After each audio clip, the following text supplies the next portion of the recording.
Hi, you guys.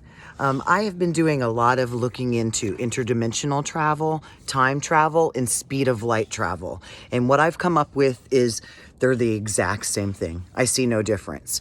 So let me ask you this. Here I am in direct sunlight. Do you guys look about 10, 15 years younger than your peers?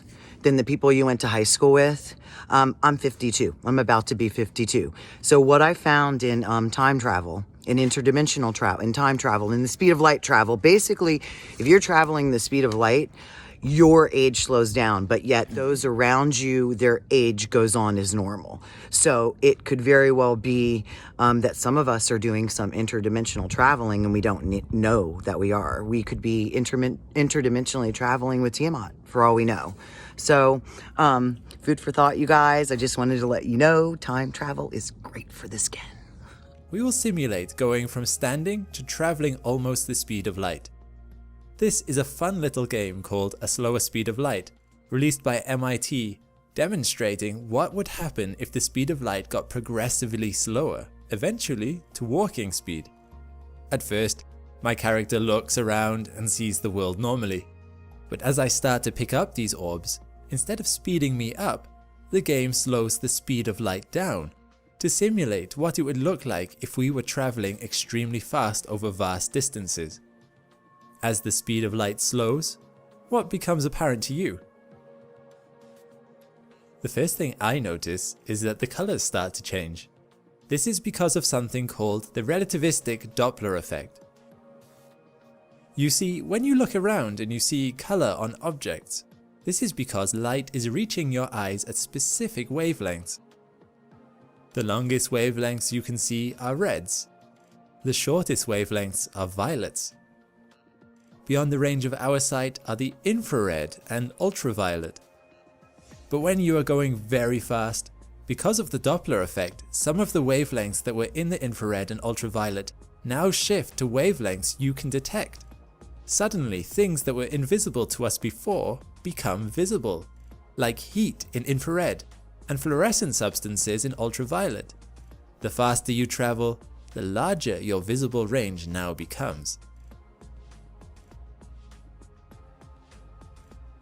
Light does travel in waves, but it is also a stream of particles called photons. As you head into the flow of particles at speed, the more particles will hit your eye, making everything ahead of you brighter. What else do you start to notice? You may notice that we seem to be gradually speeding up. But actually, our speed always stays the same throughout the game. We are just walking like we were at the beginning. This is the result of special relativity, namely time dilation. One of the laws of the universe is that the speed of light is a constant. However, space and time are not, and can be warped. So when you are moving, two things change: your time and your distances relative to stationary observers. Let me explain. Time goes slower for an object that goes faster. This has been proven.